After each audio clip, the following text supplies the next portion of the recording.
Recording in progress.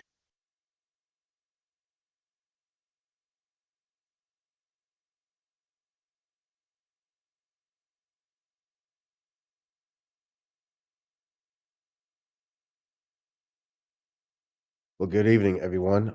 Hope everyone is doing well. I would say to some faces, Happy New Year. I don't think I've seen your face um, since the start of the new year. Would like to call to order this Quality Life and Public Safety Committee meeting for today, March 14th, 2024. I believe this is our first public safety meeting of the new year and of the new council term. My name is Councilman TJ Clark. I serve as the chair for the Public Safety Committee, and I am also the Assistant Majority Leader for the City Council. And I am joined by my council colleagues, Councilman Alex Thomas, our Minority Leader, and our Council President, Shirley Surgeon, and also to Councilman Amilcar Hernandez, who is a voting member. Um, actually would like to then we also are joined by Councilman Josh Misham, who is a voting member as well. So since Councilwoman Rosado will not be able to attend the Public Safety Committee meeting, I would like to move to go out of order to take action on this resolution, which is item 2.4, to postpone it to our next Public Safety Committee meeting. So can I get a motion from Yep. somebody to postpone item 2.4? Yeah, I'll make a I motion. move. I so move. Oh, go ahead. Sorry. Go ahead, Josh. You got I it. so move. Is there a second? Second. All right, the motion has been made and properly second to postpone item 2.4 to our next Public Safety Committee meeting. Is there any discussions? Seeing none, hearing none, all in favor indicate by saying aye. Aye. Aye. The ayes have it. This item is postponed until the next Quality Life and Public Safety Committee meeting. Now we're going to move back to regular order and have a presentation by the Emergency Services and Telecommunications Department, where we have our acting director here since Sue Webster has left the city and is no longer with us.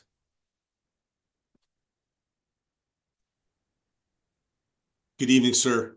Good evening, Jeff. You may take it away. I'm just trying to find the way to share my screen here. So give me one moment.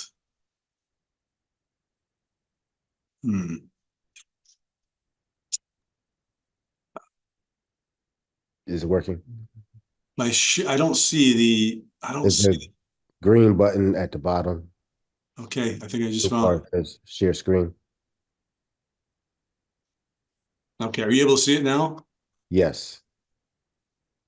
I can't see where I'm at though myself. Okay.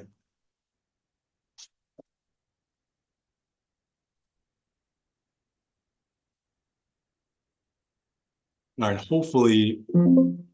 Sir, can you see the staffing update? Yes, I can. Okay, I'm just making sure. I can't see what you can see. So, all right. So I just thank you for inviting me to this meeting. My name is Jeff Cavello. I'm the interim director in Sue's stead.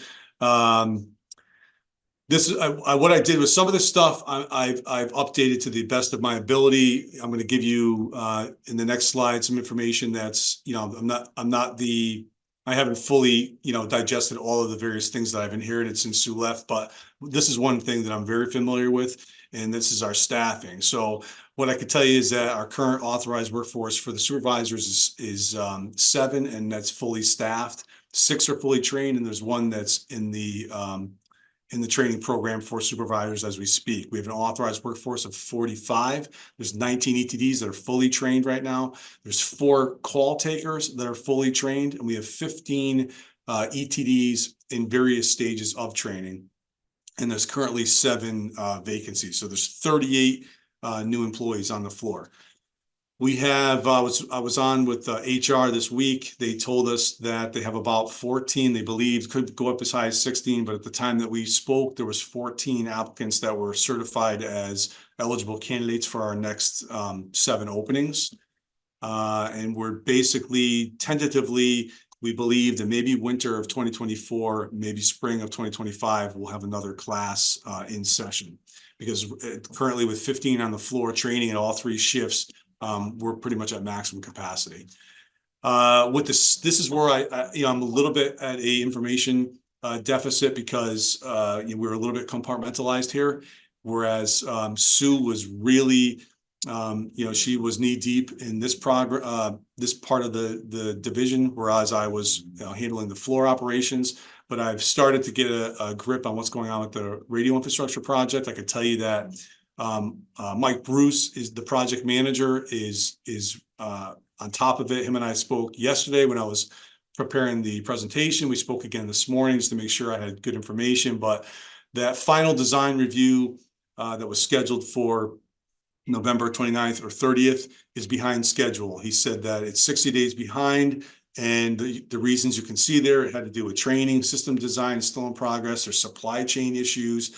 And the build out of the infrastructure has a 16 to 18 week, I should say, their lead time for their hardware. And again, some of the stuff, again, I'm not an expert in the radio systems that we are currently procuring, but thankfully Mike is, and he's getting me up to speed quickly. He said that the tower transmit for site upgrades, the tower transmission site build outs are again behind by 60 days because of delays with vendors and project advertisements, the vetting process through procurement and whatnot. He did say that he anticipated the work to be finished by April or May. And then lastly, the microwave system that is still again behind because of the procurement process, but we are still in or around our budget for these projects. It's just a matter of us being behind for the reasons that I stated. The numbers for the quarter, you can see here from this one here is not for our law enforcement totals. I do not see our March numbers in here, but you can see last month we had 8,200 law enforcement incident totals. And maybe Chief Howell will have different numbers for March that I don't have here. For February, we had 686 for fire suppression. And for fire going on medical calls, we had 1997 for February, 2238 in January. And these numbers are all, we're drawing them from the same place we should be when Chief Parker was on. These all should line up with him. And then we have for EMS total incidents, 2,900 for February and 3,000 in January. And then total incidents for January and February, you can see is 14,500 for January, 12,969 for February. So probably because of the winter months, it's a little bit down. And I could tell you tonight I have the staff here in my office, the supervisory staff is jamming here tonight. Here is just a quick review chart for you on those numbers of where our predominant work is. You can see law enforcement is the predominant work that we do here. And I know that there was a request for when I talked to Anthony Carter, but the last meeting that he had with this committee, there was some interest in what our heart team numbers looked like. So I made sure those were included. You could see that. Now the other charts did not have March included, but these numbers are inclusive of March. So you can see there's 587 total calls for heart team usage. Those are accurate. I had those looked at yesterday. And then there's the total call volume for the center. And I could tell you that last year in 2022, when I worked, when I started here, there was 455,000 total calls into this center. And basically in thirds, I could tell you that a third of those numbers were 911. A third of those numbers were calls for police or fire EMS services that just did not come in through the 911 system. And then the final third was administrative calls. I could tell you for 2023, we're up to 475,000. I haven't broken those numbers out completely yet, but we are our call volume here has increased exponentially. And then there's the total admin calls for the quarter, January, February, March. And that is our 911 totals for January, February, and March. Again, I think they're a little bit lower because of the time of the year. But I could tell you that again, we are flat out tonight in the center. And that's pretty much what I have for you. Again, this is my first meeting, so I don't know exactly what to expect, but I would like to take any questions you might have at this point. Thank you very much for your presentation, especially for your first one, and especially including the Heart team response in there. That's something that, as we know, this has been a new initiative, new department, and it's good to see what the reporting is looking like regarding that. So I believe Councilman Hernandez has a question. Yeah, Mr. Chair. Jeff, so real quick, just for clarification, those March numbers that you showed us on the last few slides, those are this March, like 2024? Yes, sir. Okay, because we're still in the middle of the month. So those numbers are just only showing the first, what, 10, 15 days of the month? That's correct. Okay, so that's why it's so low. It's not necessarily because of the time of the year, it's because only half of the month. Yeah, that's correct, sir. I would tell you, IT and we worked on this, well, last week and this week. Those numbers, at least for the Heart team, were as of yesterday. The other numbers that you speak of, that was, I want to say it was the 12th. Okay, so then the drop, Yes. the drop in the volume of calls is not because March is less than any other month. It's just there's only 12 days. Correct. I gave you as up-to-date information as I possibly could. Okay, that's good to know, because otherwise then I was going to ask you why is such a big flip, you know? No, sir. Yeah, that's Okay, perfect. And then for the Heart team, I did notice that Wheeler only has one referral. Is that like the only one thing that Wheeler does within the Heart team thing, or do they do other things that are not reflected there? so Wheeler only does juveniles, right? So 18 years old, well, up to 18 in school or younger. And so that is a call that they took. That doesn't mean they weren't referred, because what often happens is they have a certain criteria. We will call them if it's a juvenile involved in an incident, and they make a determination on whether or not they will take the call. So that's why that was one call for this time period that they actually took and handled. Perfect. Thank you. Thank you very much. Thank you, Yes, Mr. Chair. Any more questions for Jeff, Council President? Thank you, Mr. Chair. Thank you, Jeff. Good presentation. I thank you very much for that. You said now that you have left the floor, you're now doing Susan's job. Who's now running the floor in place of you? Well, ma'am, I'm still running the floor. But the thing is, I'm just relying that much more on the supervisory staff who are sitting with me here tonight. Okay, so basically, I mean, you're basically covering two jobs. That is true, ma'am. Okay, and more the responsibilities falling towards the supervisory staff. Yes, which I will tell you is very beneficial to them on many different levels. But yes, they're getting more exposure. I'm delegating more tasks that they're capable of doing. So it is working, but I mean, we couldn't sustain this for a really long time. And so an estimated, 6 months, a year, how long do you think you could not having or the department actually having a director, and having a second? Well, I would tell you that the sooner the better. I mean, as I explained to you with the numbers here, it is exhausting. There is a lot going on here. So every number that police has, every number that fire has, every number that EMS has, every number that Heart team has, we have all their numbers, right? So everything that they do, you can just keep on piling that on, that we have some nexus to their work, which causes more work for us. Okay. And also, you mentioned the training program. How long does it take before someone goes through a training program and just gets certified? So we're running about 6 months. I would say we have some super talented people that we're able to get through sooner. I want to say that the quickest we've been is 5 months. I believe that's the best we have done so far, and I think we're doing a bang up job, but the best we could is this center is so complicated. It is not like any other dispatch center that is around. There's so many moving parts here. There's so many nuances in the city, and you have all these different first responder personnel that have different policies and procedures, and so it's a bear to get these people trained to be proficient to do what it needs to be done here. But best we're able to do is about 6 months. We have had to extend the training for some folks up until 12 months. And they still can be fine. Just people learn it, especially adult learners, learn all different paces. But after 12 months, if they haven't, met the grade, then we usually part ways. But the best we could do is about 6 months, man. So I normally consider Hartford to be a feeder city.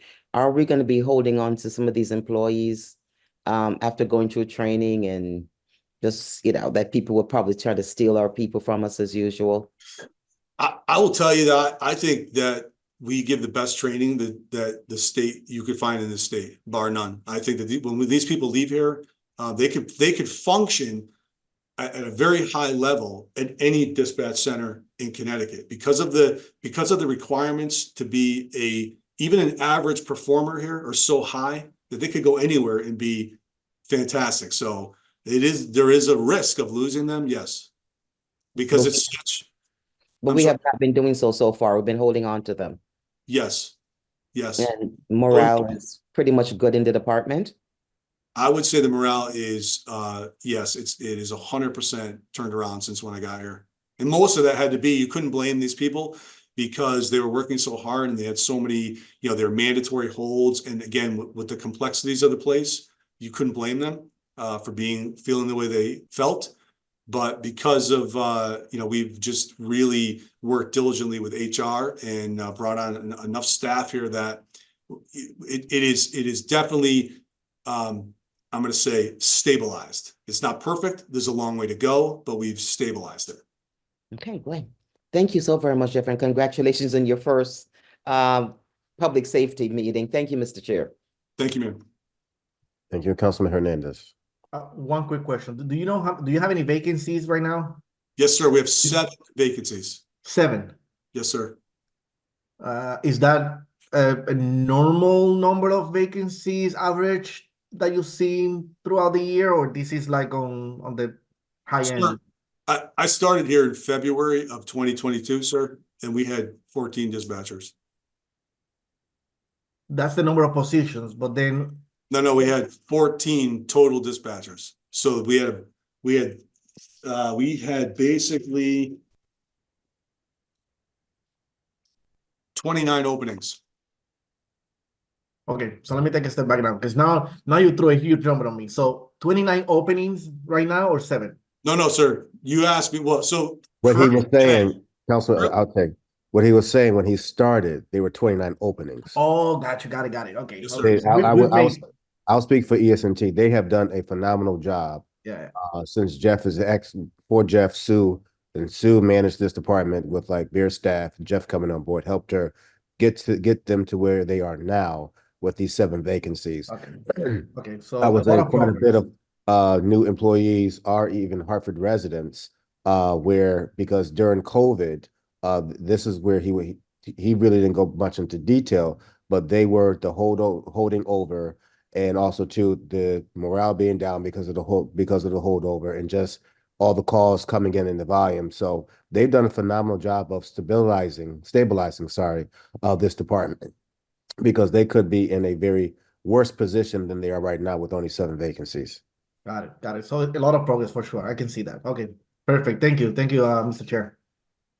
All right. Any more questions for Jeff? All right. Seeing none, Jeff, thank you very much. Thank you, sir. You are, if you want to, you by all means can stay on if you want, or you can go about your day, your evening. Next. Thank you, sir. Appreciate it. Okay, thank you, sir. Next, we're going to have a presentation by our police department by Assistant Chief Kenny Howell. Thank you, Councilman, and good evening to everyone. So let me share my screen, if I may. Chief, before you start, I have to ask, who is New Line? because the screen keeps on coming in and out. Does it have HPD? No, I see I'm HPD. sorry.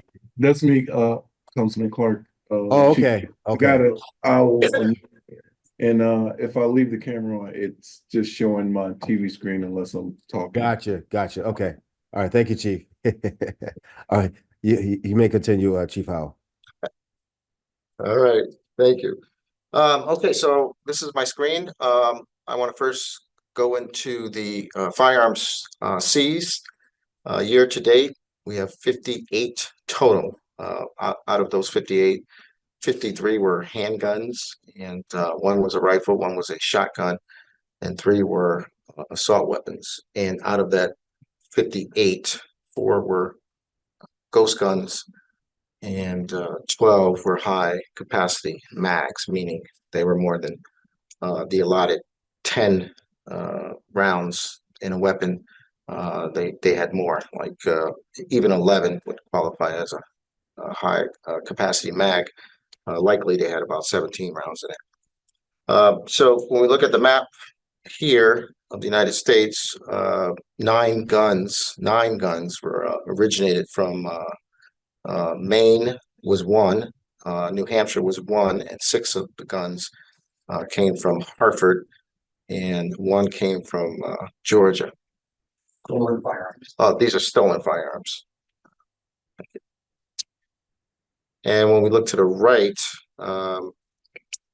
these were origination town of firearms stolen in Connecticut. Hartford, we had 3, Southington 1, East Hartford 1, and Danielson 1. Next screen. And here's a picture of the firearms that we seized. As you can see, that middle one there is a high capacity automatic weapon. Next screen. So the seizures from VIN are as follows. We had 1,107 fentanyl bags recovered, 970 and a half fentanyl grams, heroin, none, no bags, no grams seized, 385.990 grams of cocaine, crack, I'm sorry, seized, and 4,354 grams of cocaine. We had 3,000 MDMA seized grams. And if you don't know what that is, that's the ecstasy type drugs. As for marijuana, we had 390 ounces, and miscellaneous pills, we had 2,142, and the money seized 123,235. The VIN unit also seized out of those weapons, 26 of them, they seized themselves. They took 56 people into custody, gave 8 summonses, did 14 search warrants on houses or businesses, and did 1 search warrant on a vehicle. They also recovered 72 stolen autos and made 38 arrests out of those 72 recovered stolen autos. Next screen. So this is a breakdown of the stolen autos. As you can see, I want to draw your attention to the keys in the car. We've had multiple incidents where people just left their keys in the car. 12.5% have done that. The cars stolen generally are Hyundais and Kias, where you can easily put the USB into the ignition and start the vehicle. That was 18.8%. And to the left is where all the cars were stolen, recovered, I'm sorry. What we're dealing with for age range is pretty much 17 to 24. That's what we're getting for the perpetrators of these crimes. unbelievable that there's at age 55 and over, there's 4. As far as the Kias and Hyundais, we've contacted, I think it was Hyundai, and we are going to set up probably in June. We're trying to set a date so that we can have an event where people come to get their cars reprogrammed. If you're in the greater Hartford area, we're setting that up now, and then we'll do a major announcement so that people can come down. They can reprogram the vehicles. We can give them a club if they wish to have a club also. So that will be coming soon. Next slide.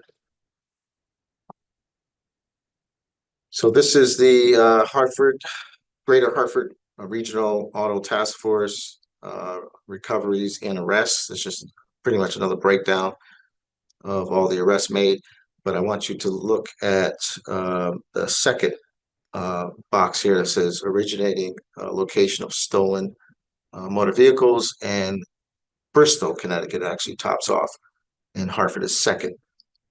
Bristol has 26, Hartford has 15, and then it starts to cipher down downward.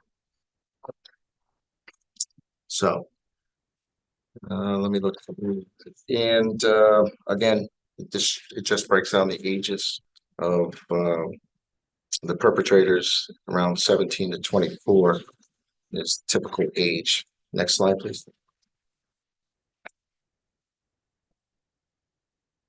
Now we're looking at homicides and non-fatal shootings. So the non-fatal shooting number there, 14, is incorrect. That was last year's. At the same time this year, we had 14. We currently have 11. So we're down slightly. As for homicides, we do have 4. So that number is correct. And if I can draw your attention to the incident circumstances for the non-fatal shootings, 37.5% are unknown, and believe it or not, 18.8% are self-inflicted. 12.5 are robberies, 12.5 are personal disputes, 12.5 is instant disputes, and 6.3 are drug related. So 12.5, the instant disputes is as it is. So that's something that just evolves at the moment, and they decide to shoot someone as opposed to the dispute, the personal dispute. So the instant disputes, those are spontaneous. Next screen, please. And this is just a graph of the breakdown of the homicides. And as you can see, for this year, 2024, we have 4 victims, but 3 of which, there were only 3 incidents. So someone was shot twice in one of those incidents. And that's just a project, that's throughout the years. 2023, we had 4 victims around this time, and 2022, we had 8 victims around this time. And that concludes the presentation. So I'll take any questions if you have any. And I do want to add that we are graduating a class next Friday, the 22nd, of 7 recruits. It will be at Etna at 5 p.m. at Etna next Friday. So we will have 7 recruits graduating, and we just started a class with 7 recruits. I believe it was 2 weeks ago, and they are scheduled to graduate sometime in August. That's it. Thank you, Chief, for your presentation. I know a couple of things that I wanted to discuss tonight. Not particularly, I don't think it pertains to the presentation, but more so what's been going on in our community, more so in the north end of Hartford. Two big ticket items have been the activity over at the McDonald's on Albany Avenue. I know there was a committee meeting last week. I think that some of the HPD staff was there, and there was a request for at least a CSO, somebody to be there. I think between the hours of 2 p.m. and 4 p.m. when they get out of school, because the ruckus is getting out of hand. So just wanted to flag that. I'm not sure if you have any updates regarding that. So we're working with the district commander on that, and we're trying to arrange to have CSOs around to be around those times. It shouldn't be a problem. So we're working with this district commander on that. Okay, perfect. There's I would say a bad rumor to me, that's been floating around regarding the monitoring in the C4 office with the cameras, and saying that there's not enough HPD staff to monitor the activity that's going on, particularly in the north end around the Five Corners area. So just wanted to flag that. I don't think that is true, that there's a lack of HPD personnel, but just wanted to flag that for you as well. Put that on your radar in case you get any inquiries regarding that. All right, I appreciate that. No, I haven't heard that, and we are sufficiently staffed there. We're actually looking to staff some more people there, possibly. That's one of our focal points, and they do an awesome job there. As you know, everyone else here at the council, that without them, it would be it would be difficult to solve some of the things that we've solved. So absolutely, we have sufficient staff, and we were looking to hire some civilian personnel for the supplement. Okay. So there aren't any vacancies right now regarding staffing of the monitors. So I think there is a vacancy, but we have officers filling in. So no, there's no vacancies. There's cops filling in those spots, detectives. So we want to have to hire some supplement, analysts, so that we can pull back the officers, detectives, so they can do some other stuff. So would they be classified as like a crime analyst? Yes. Okay. Okay. And the other thing, I've received several phone calls regarding probably you have as well, regarding the taking the streets back around the Garden Street area. It's basically, bottom line, how do we deal with this situation? Because people are actually terrified. They've called me afraid as to the possibility of increasing of homicide rates and law enforcement not being present, and people taking to their own devices regarding de-escalation issues. So what's the PD's approach? Thank you for that question. The warmer months are coming now, and as you know, we have a summer plan initiative that we do each year. So that is about to launch, and we will be able to increase personnel in those areas to monitor any behaviors that are illegal. We have C4 monitoring that area. We have Intel, and primarily it's the summer initiative plan that is about to launch that will increase personnel drastically. So we're on it. We understand the issues that we have in that area. The district commander understands it, and we are focusing on it. And my final question on this topic, was the PD consulted or brought in regarding that initiative that pastor and other individuals wanted to do, and I guess are doing right now? Yes. Well, as far as a sit down, no. Are you talking about the armed brigade? Yes. Yes. Yeah. So we are well aware what they're doing, and we're monitoring their activities. And generally, they've been very peaceful as far as not causing any problems. So we monitor each day the activities that they do as far as their plans. There's no immediate plans that we see of any violence. They did it last week, and it was not a problem. So we will always be there when they are wherever they are. Our take is, of course, that we want to have trained individuals, police officers handle communities, issues in communities. We train a lot. We are obviously state certified, and we are best equipped to handle certain situations that erupt in these neighborhoods.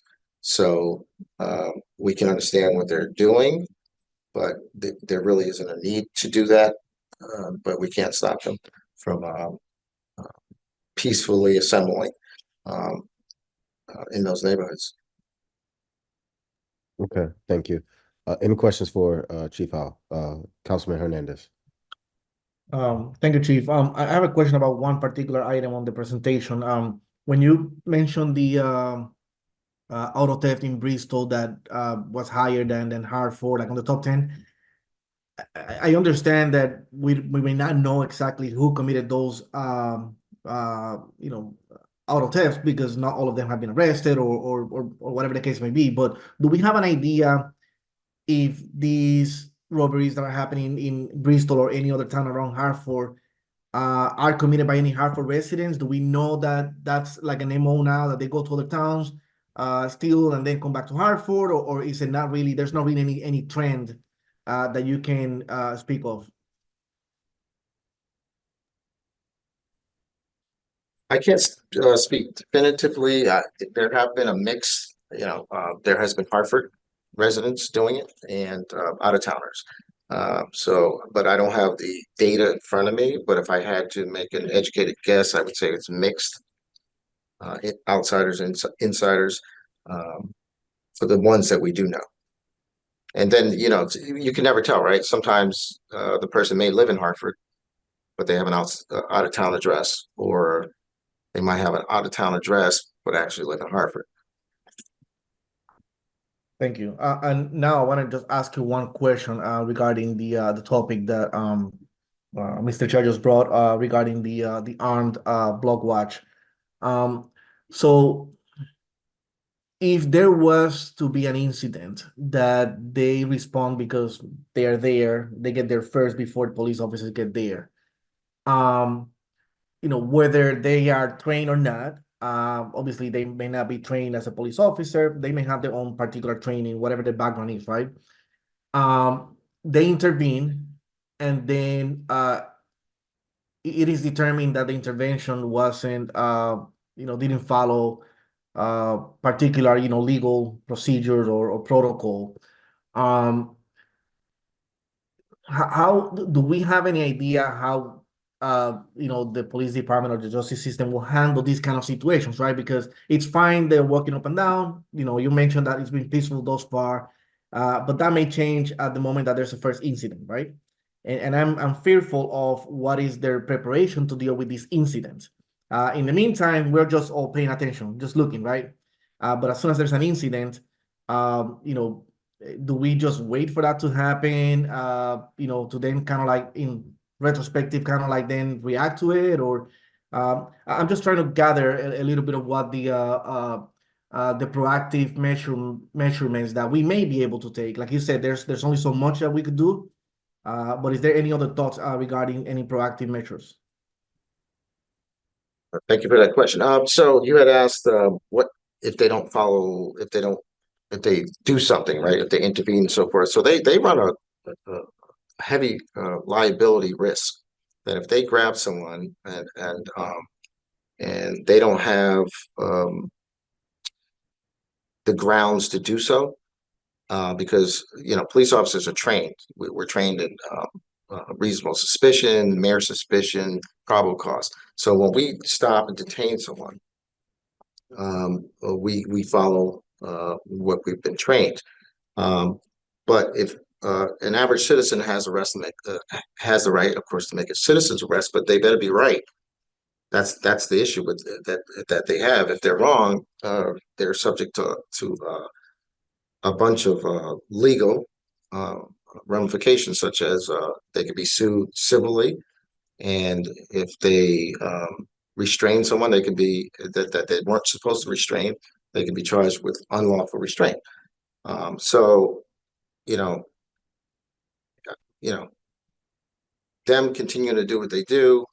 They haven't done anything as far as intervene, but they do run a heavy liability risk, and we want to communicate that to them. But they want to continue to do what they do. And again, they're lawful permit. You know, they have pistol permits, so they can carry, but they can no longer open carry, right? Because we changed the laws in Connecticut. So they have to keep it concealed. And if they are walking the streets and they display their weapons, they're subject to an arrest. So there's a bunch of legal ramifications that are, you know, it's problematic. We've talked to them, and we would like to, you know, for them to understand these things, but again, they just continue to want to do this. So there's nothing more we can really do. It's almost like a protest, right? We can't do anything. That's their right. Thank you, Chief. Thank you, Mr. Chair. Thank you, Councilman. Council President. Thank you, Mr. Chair. And thank you, Mr. Chair, for bringing up the issue at McDonald's for me. I don't join public safety a lot, so I was joining tonight to, first of all, Assistant Chief, thank you very much for your presentation. I've got a couple of questions. So one of you talked about you're working and trying to get CSO at the McDonald's due to the activities of our youth in the neighborhood around those times.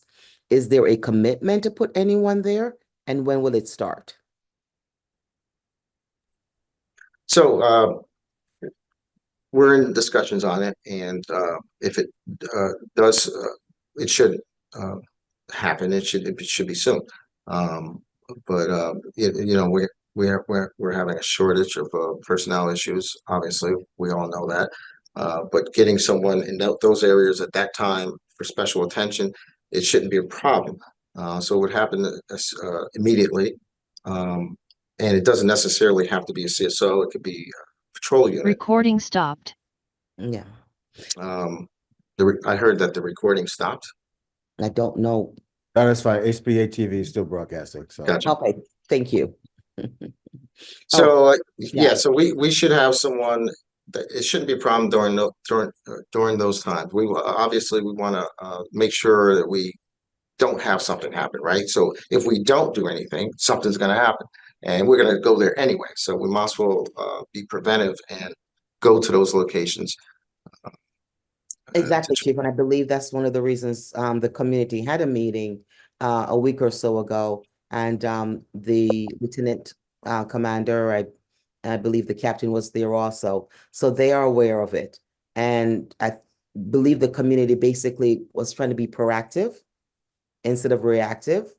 And, you know, the community organizing group that's in the neighborhood, you know, is really being pulled to the, you know, it's really, really tight right now for them to be out there, you know, for a couple of hours, you know, as the kids start fighting. So as soon as you can get this done, it's imperative, you know, because every day it's a new day, and every day it's the same activities we're seeing.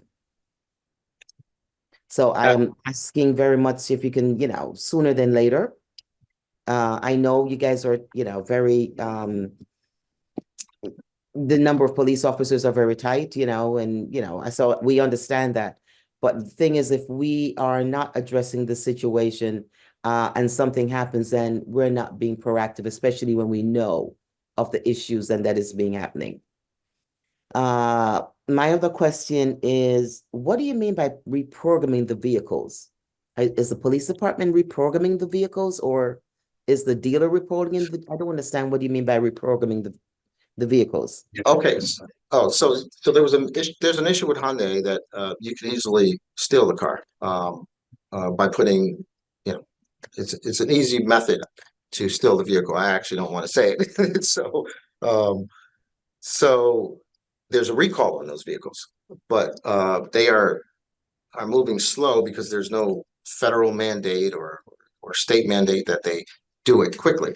So they are recalling vehicles, but they're not doing it quick enough. So as a result, we've seen some very high stolen vehicle numbers with Hyundais and Kias. So they know it's a problem. They're willing to fix it. It's just the fact that they're moving slow. However, they are cooperating to say, listen, Hartford, that's a great idea. We reached out to them to say, listen, can you set up a day? You know, it's almost like one of those days in the summertime where you know, almost like a car wash, right? You go into a big parking lot, there's things going on, you pull up, and they reprogram your vehicle so that it doesn't start easily. It can't be stolen like it can be stolen now. So that should happen in June.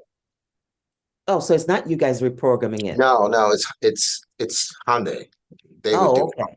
Yeah. All right. I was a little bit confused. Okay, We would but probably be there, you know, if they want the club, we have the club, you know. Mhm. Mhm. And one last question to you, Mr. Chair. When will your summer initiative start taking place? It should start in generally we start, let's see, what is this? This is it should start in about 4 weeks. We'll have an increase. I shouldn't say so typically it's when the weather breaks, like for a steady period of time. So if the weather started breaking to 70, 80 degrees and we started to see any type of uptick, we would start it immediately.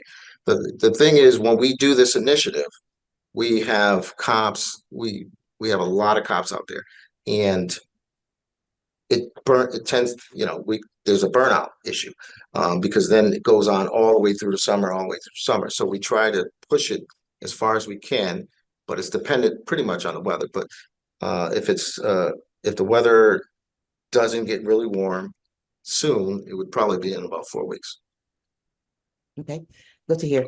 And if you went back over the last 2 summers and the initiatives that you have had over the last two summers, how would you rate those initiatives, and has it helped in deciding how this 2024 initiative will be implemented? So it's been very successful because it culminates with the bikers, right? The ATVs. We start doing proactive work to seize those vehicles, so that helps. We make arrests. We do preventive patrols. There's just an overall increase in patrol officers and the officers you don't see, which are the street crimes units and intelligence. So I think it's been very successful. It's just a matter of, again, when we initiate. So if we do it like today, we'll have a lot of cops out there, but then August, these cops would be working doubles and they're going to get tired. And so we're just trying to push it out so it's not so many months. The cops know that this is coming, so they tend to gear up. You know, a lot of people take vacation now so that they can gear up for this summer initiative. Okay. So to answer your question, I think it's been very successful. Okay. Thank you, Mr. Chair. Thank you. Chief, are there any promotional opportunities coming up? Yes, there is. So we are currently going to post for the captain's examination and the lieutenant's examination next month. We're going to post for that. And we currently have a sergeant's list that is certified and active until October of this year. So we are hopeful that we will be able to. Right now, there's no captain's position openings, but we are going to run a test. We have to by contract. There's 5 captains currently in position, and that's the way we've had it for 5 captains. So, but we have to have a certified list. There are some lieutenants positions available. I believe it's 2 or 3 right now, and hopefully we'll be able to make a sergeant or 2 off of the current sergeant's list before that expires in October. So by contract, how long can a list be open? I'm sorry, what was the question? So by contract, how long can a promotional list be open? 2 years. 2 years? Okay. Correct. And is it by, let's say, for example, there are 10 people who qualify to be a captain. How are they selected? Is it based upon the number of budgeted positions, and they're selected by way of ranking of the scoring on the test? So we here in Hartford do it a different way as far as when the test scores come out, the chief of police does not know their score. He does not know their ranking.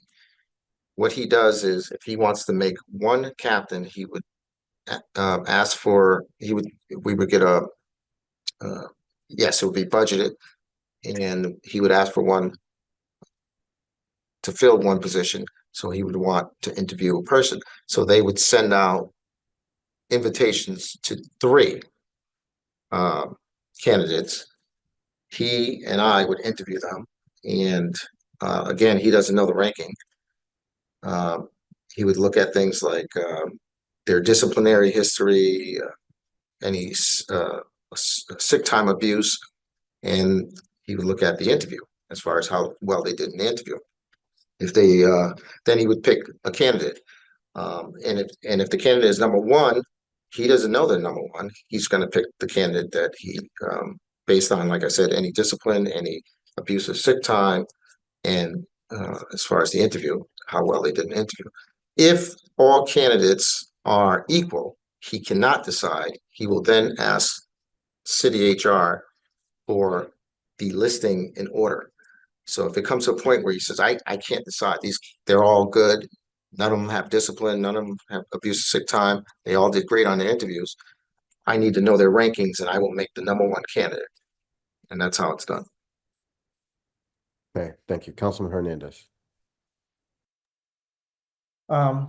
Assistant Chief, I have a question. So, and I don't know if you will know the answer to this, but can you describe the process of assigning new fleet, like new vehicles, in the department? So, and correct me if I'm wrong, is there like an order or a potential fleet of 31 vehicles coming through or something like that, like in the upcoming months?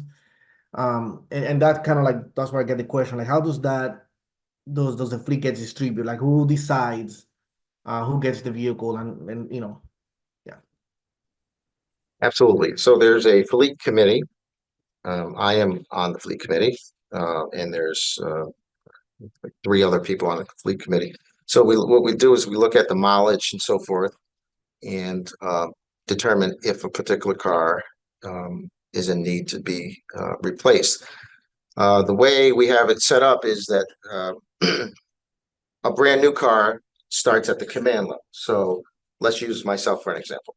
I would get a brand new car, and I would drive it for at least 2 years.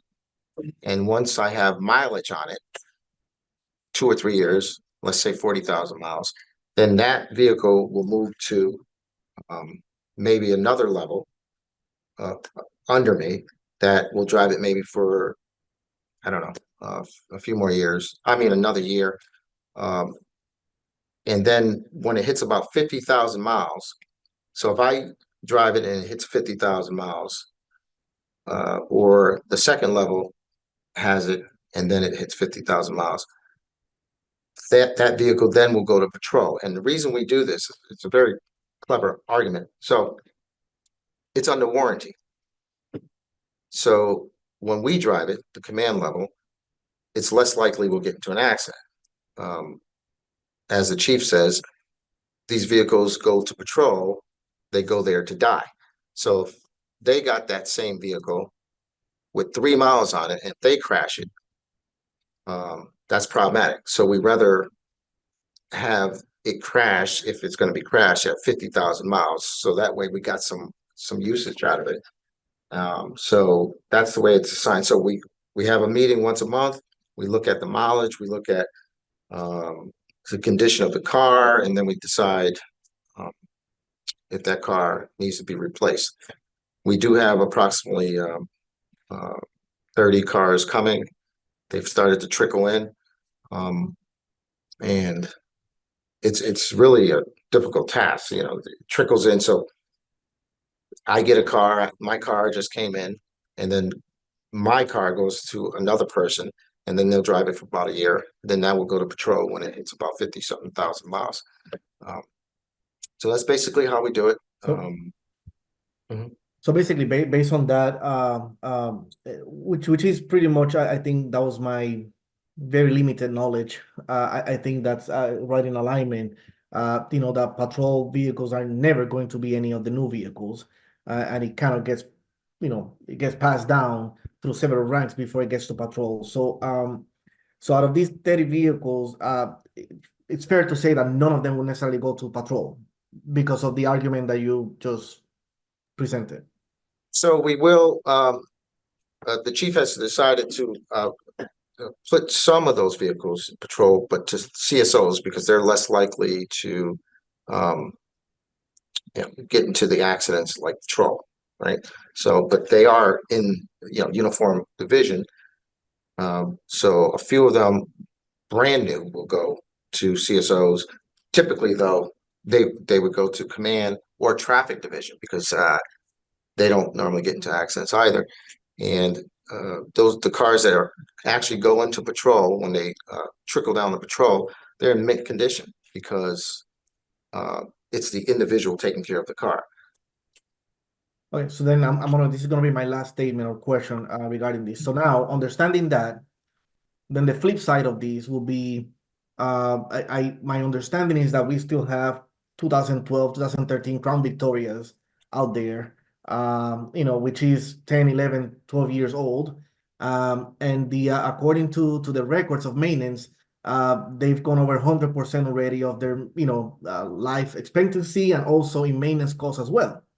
Not only in the expectancy, but also in the cost of maintaining those vehicles, which fiscally, it brings a red flag, right? Like, you know, we're already spending more on this vehicle than probably what the value of the vehicle itself, right? And that's why there are some standards of, okay, on this vehicle, we're going to spend only this much. After this, then we got to rethink, because then at this point, we're just wasting money, right? In a sense, we're not wasting money because we repair the vehicle goes back to the streets and it serves a purpose, but we're now spending more money. So that's the flip side of this, conversation, just to kind of like, I'm very interested in understanding that other piece as well, to see where do we strike that balance, right?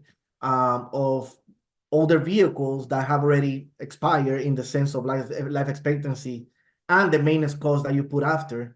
Where do we draw the line, right? And at what point then those patrol officers then get a vehicle that they don't have to necessarily bring to the shop again, you know, so frequent. So I just wanted to kind of like make more of a statement, to kind of like put that seed there to potentially kind of like have that conversation in the future to see if there's any way to strike that right balance and not get to the point where I've seen that we are, you know, as far as some of the vehicles that our officers are using on the road. So thank you. Yeah, so Councilman, it's 100%, I agree with you. So if it were not for the problems that we had with supply from the COVID, we wouldn't be in this situation right now. It has been like pulling teeth. These vehicles would have been on the ground. We would have already had officers in newer vehicles. However, it has been literally 12, 18 months since we had the okay, and it's been okay. The cages, this equipment didn't come in. It's 6 weeks behind. This equipment's 8 weeks behind. This equipment's 10 weeks behind. Literally, they just started 4 weeks ago building the cars. the cars have been sitting because no one can build. We went to West Haven, we went to Middletown, and now we ended up in Massachusetts. That's where a lot of our cars are at, because we went all over the place calling people, can you build the cars? But it was the same problem everywhere, supplies. And with the place we're dealing with now, they were dealing with Boston. So they have Boston cruisers in there. And they said, as soon as we're finished with the Boston cruisers, and we'll start yours. So we've gotten 6 back, and we're supposed to pick up 2. It's supposed to be 2 a week. So we're on a roll now, but it's been a long time coming. So appreciate that question, and we've been well aware of it, and it's actually been a nightmare trying to find a place to and not only that the supplies were backed up. Now that the supplies are in, now they have a black backlog, right? Of well, we got to do this department, you're next up, but we're up now, and we're getting 2 a week. Thank you. I appreciate that detailed explanation. It's definitely an ongoing conversation just to in the future, but thank you for that detailed explanation. Appreciate it. Thank you, Councilman. Any other questions for Chief Howell? Seeing none, thank you, Chief, for your presentation and this Q&A.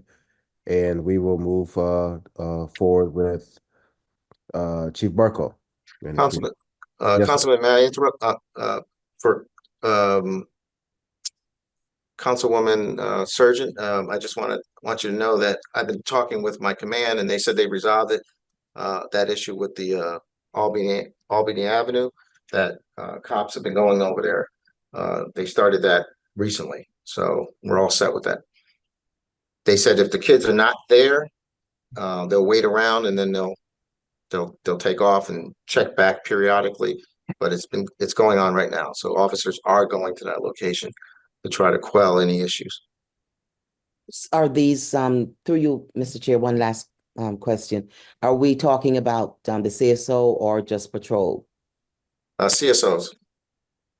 Okay. And if they're not working, then a patrol unit will go to that location. Okay.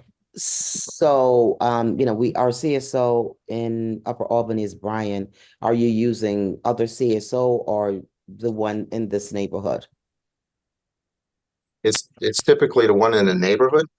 And if we can't, then we'll try to get another CSO, because patrol is always backed up with, calls for service. We use patrol as a last resort.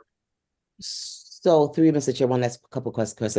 So, how long are they hanging out for? 15, 20 minutes, because, school gets out about what, 2:30-ish, I believe. If they don't see a bunch of kids hanging out there at 2:45, do they leave? I don't know how long they're there for. So they're out there to a specific, they could be out there half an hour, they could be out there longer or shorter, but again, they periodically will go back to see if any kids are, have started to congregate. So to answer your question, it could be half an hour, it could be 45 minutes. But again, they periodically, they'll drive away and then they'll come back and check to see if anyone's out there. So, Assistant Chief, what we were asking for, is someone to be there, not just if there's no, that today they don't see the kids there.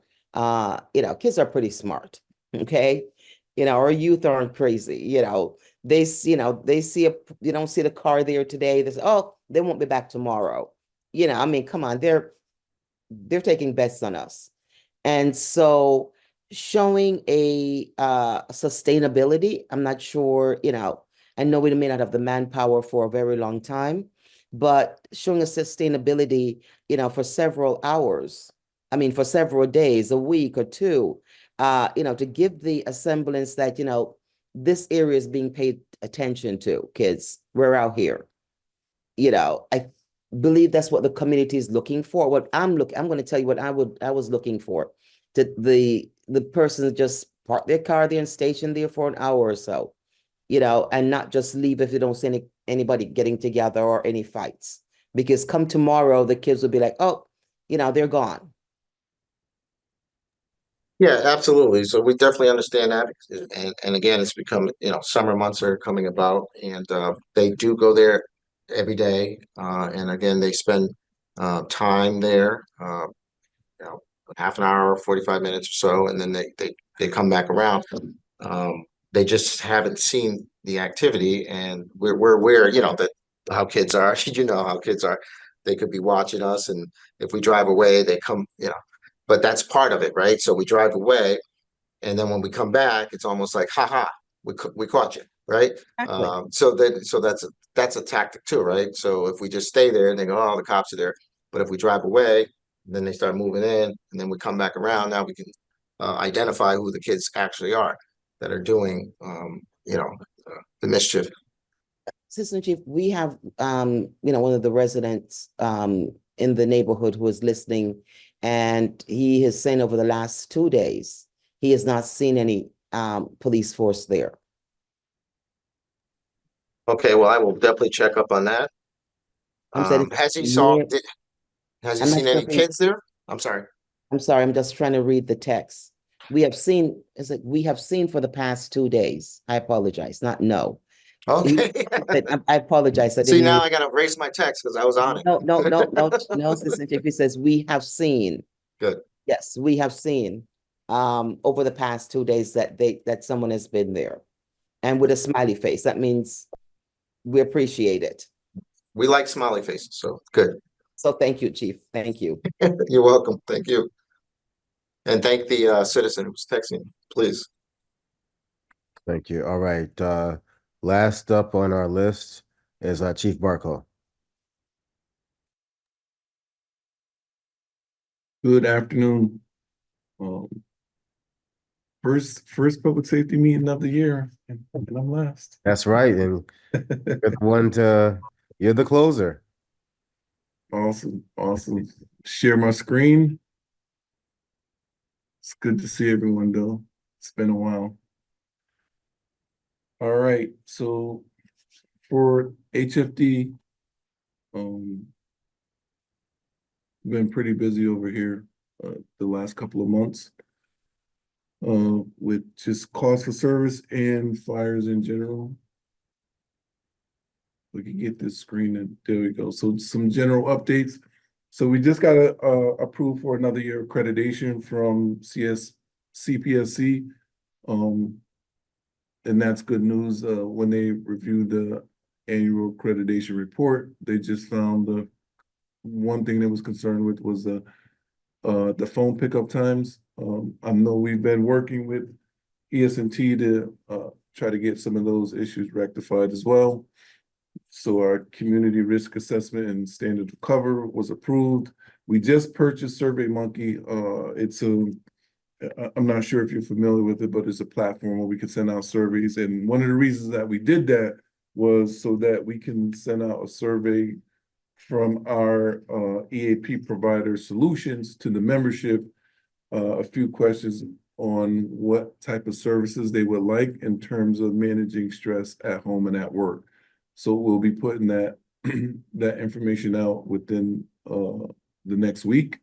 Published our annual report, and then we submitted our AFG grant for more turnout gear.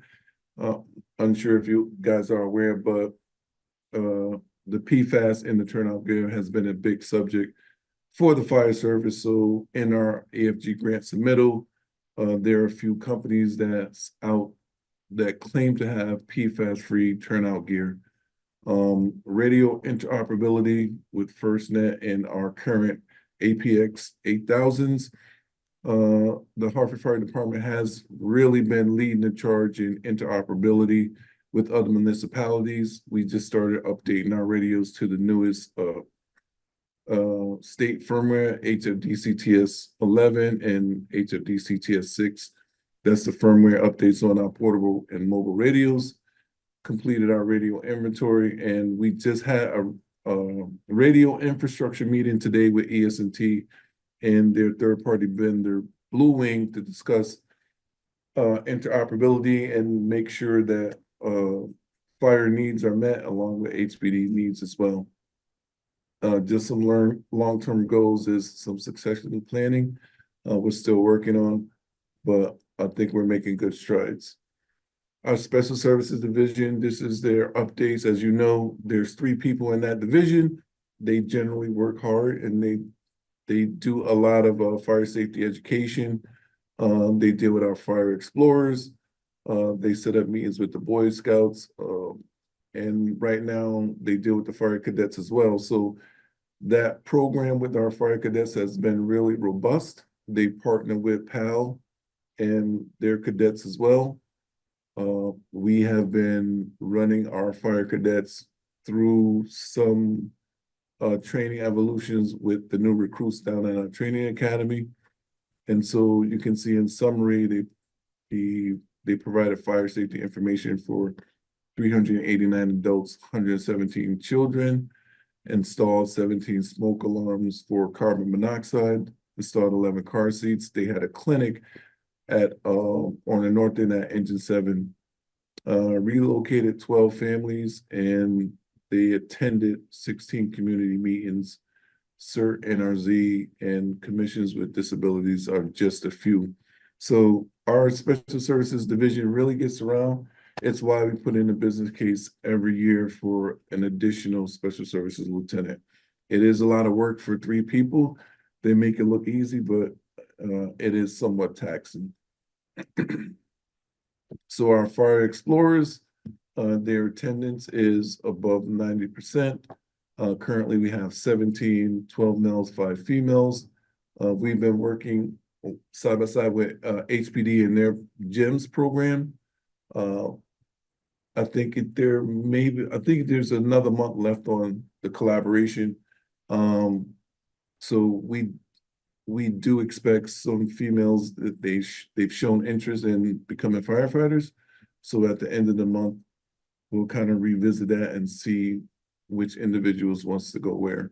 As far as the training, they're doing ventilation, size up, and ropes and knots.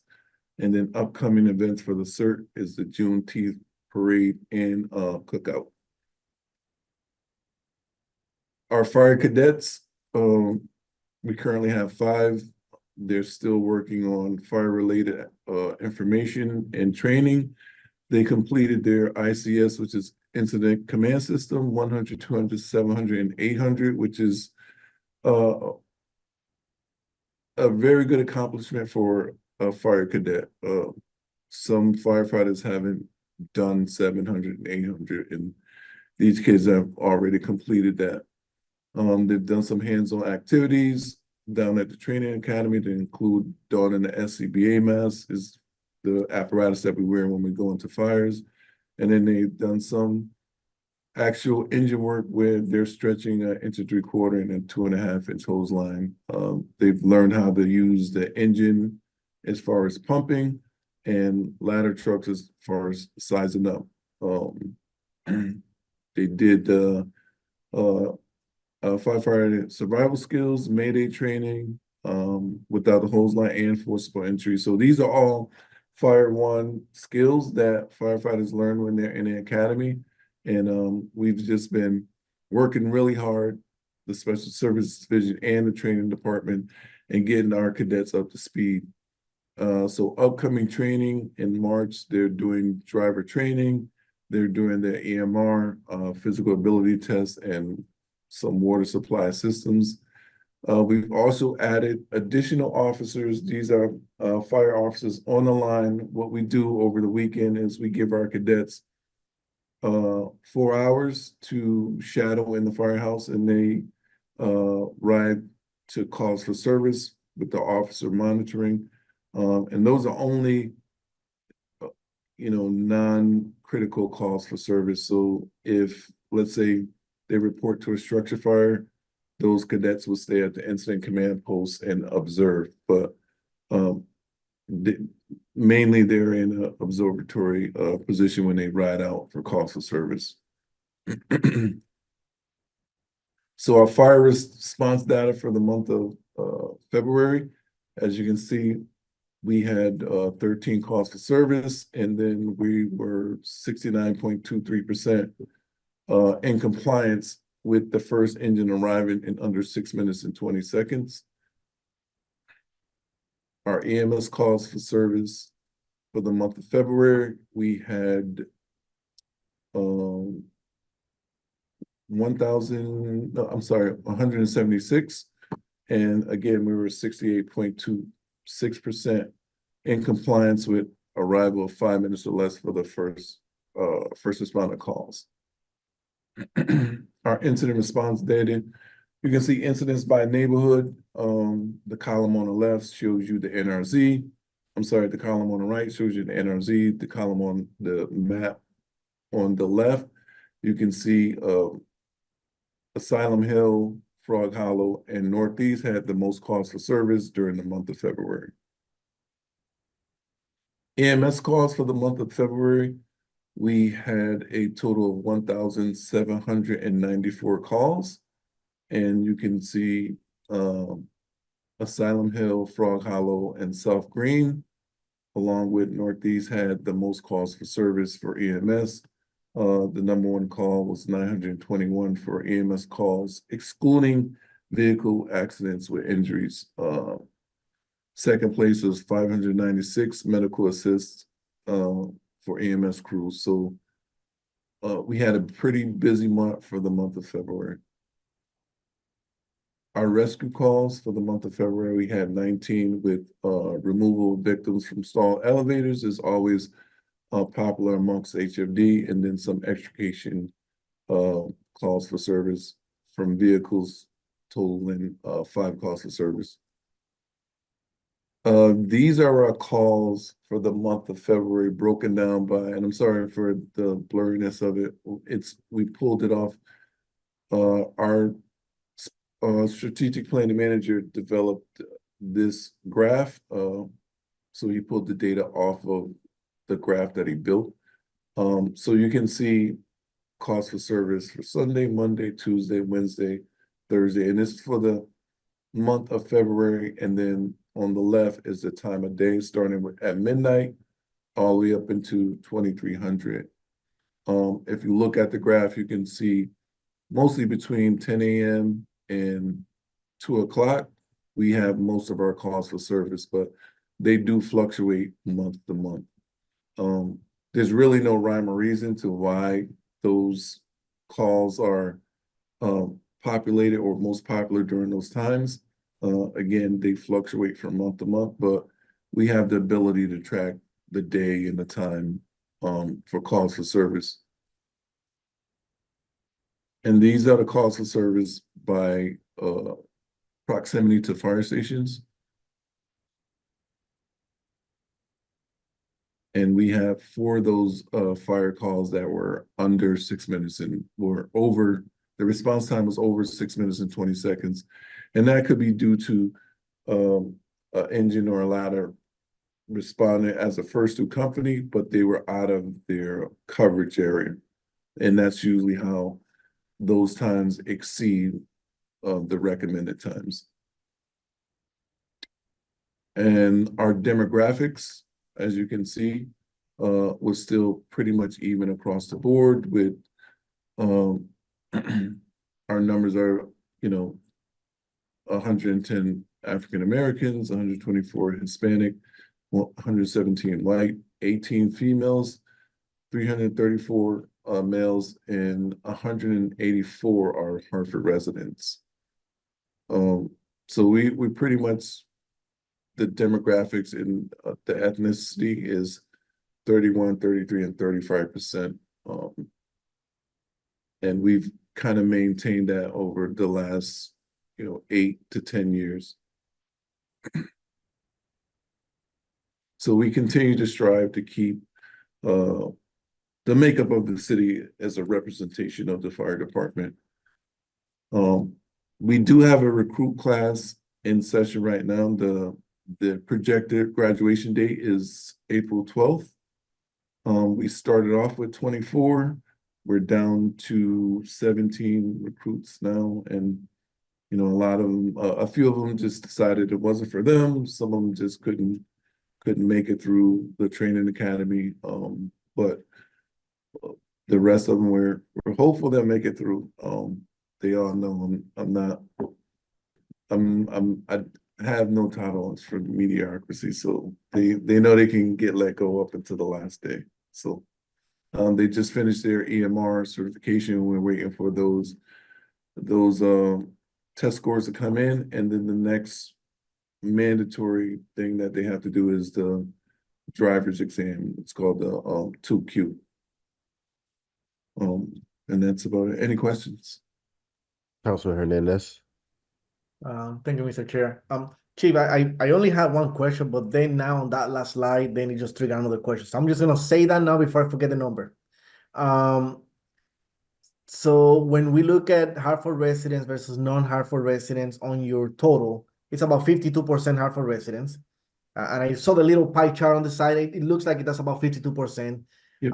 Then when you look at officers, it accounts for about only 22% Hartford residents that are officers. Is there any particular reason of that huge, discrepancy? And if there isn't, at least I want to make a statement. I would love to see more Hartford residents becoming officers. Since we have half of our members are Hartford residents, you will hope that at least officers will also have that same kind of representation. Is there any particular? If not, that's fine. I just want to put it out there. No particular reason, but you got to understand that when they first come on, they have to serve at least 5 years before they can take an officer test, and then along with that testing process, there comes seniority and there comes points. So normally, the seasoned guys that's been on for a while are usually the ones that end up becoming officers, and then again, some people after 10 years or 12 years in the city, they move out. So, the number is not a representation of it, but at one point, most of those officers lived in the city. Okay, thank you. And then what I did wanted to say, I think last month when we had that meeting at Pool Park, about the migrants, I know you led that meeting in the sense of explaining, what the plan will be in case that it happened. And I know that you mentioned that there will be like a table exercise. I Yes, don't know sir. if it happened already or it will happen. But that triggered then a curiosity in my head, and I said, you know what, it's now no rush. I'll wait until the committee meeting and I'll ask the question. Do you also perform table exercises for just regular, I mean, not regular, but like any potential major situation? Let's say, I don't know, Amtrak train crash, and how do we respond to it, or anything to that level, like in any of the buildings that we have in downtown. Do you do any of those table exercises for those particular instances as part of your normal mandatory procedure throughout the year? So we have a dedicated technical rescue unit in the city of Hartford, and they train all the time. So for instance, they're trained in building collapse, right? And they're trained in trench rescue. So those individuals, we normally do refresher training for them. As far as emergency management exercises, some of those are accomplished during snowstorms and inclement weather. Like if we have a significant storm coming through, then I would either virtually stand up the EOC or stand up the EOC with personnel. And usually there's an individual from DPW, AMR, Edna, HPD, and I'm always in contact with city leadership so that in case something happens where, let's just say, a tree fell down and was blocking a major roadway, we're all in the EOC and we can make a decision and get a faster response. So we do have micro tabletops in that term, but also, you will have like HHS who does, especially it was big during the pandemic, they would do a mass vaccination drill, which we participate in. So it depends on the circumstance, but right now I'm in the process of reviewing the emergency operations plan and all the annexes that apply to that. And I've sent out emails to different departments because there has been a few changes. So those things are reviewed and updated every 2 years. So Yeah. So then to the level that I explained, not quite necessarily to the level that I described it at the beginning. There are more micro level, I guess exercises to, Yes. for lack of another term. And then there's also, the training that does happen to specific divisions or units to deal with specific, situations. But to the level that I described it, the answer is not to that level, and it's not a mandatory, it's not part of your procedure, of your manual. It's not like in the handbook that says biannually, 2 times a year, we're gonna do exercise where we're gonna test who's gonna be the media person within Hartford Fire Department, who's gonna be this person, how the communication goes from one side of the town to the other side of the town. Like, it doesn't happen to that level. Correct. It's, It, okay. no, it has not. Okay. Okay, I think that was just what I wanted to know, just kind of like to see if that's a normal practice in the industry. I mean, again, maybe I'm just saying this, and maybe it's not normal practice in the industry. I mean, you could probably tell me, but it was a thought that I had, and I wanted to get it out and then ask you that question. Yeah, we like I said, it depends on the climate too. Like if like when we had the bombing, marathon bombing, so we did do a couple exercises, or if we had, I believe we had a mass overdose situation in the park in New Haven, so that that would trigger like us to review our policies and procedures and kind of come together and have the meeting and say, all right, is this still effective, or are you still in charge of this? But we haven't. I think the last big event we had was the mass vaccination exercise in Hartford. Yeah, and last thing to you, Chair, I think it was just more of a statement. I think it seems reasonable to think that maybe a proactive, measure to, potentially kind of like, look at this and see if this is, valuable. Instead of waiting for another Boston bombing, like another incident, because the next incident could be here, right? And then there's no time for practice, right? So I just wanted to put it out there to see if you feel like there's any value on thinking about something like that, in the near future. Thank you. Definitely. Thank you, sir. Councilwoman Surgeon. Thank you, Mr. Chair. Thank you, Chief, and Happy New Year. Happy New Year. Haven't seen you either. A couple of things. I'm sorry, I probably wasn't listening to your presentation early. How many cadets do we have now? Right now we have 7 cadets. Okay. Now, are the cadets paid at all, any stipend, or is it all volunteer? Yes, ma'am. They paid for 20 hours a week. And how many was it per hour? I don't remember the number, but I can get that information to you. Okay, great. And what is the demographics of the 7 that you have there, that you have now? We have 1 female and 6 males. That's it? Yes. Only 1 female? So where's Correct. the outreach to, So that's why we joined with HPD and the GEMS program. And so we're actively recruiting more females to show interest in the fire department. So like I said, when we was talking about that particular program, I believe, it's been fruitful because we have, when I was talking to Captain Rivera, who is in charge of the program, at least 5 females who's interested in coming over to the fire department. But we do have females in the Explorer program as well. So Explorer program is once a week on a Wednesday, and those individuals usually become cadets. So, and we really have some promising females in the Explorer program, and the only reason they're not cadets is because they were like a year shy of being eligible to be a cadet. oh, looking forward to them, when they get to the age or high school degree. Yeah. How many, over the last couple of years, how many cadets actually, or explorer that goes into cadets, become firefighters, take the exam and actually become a firefighter?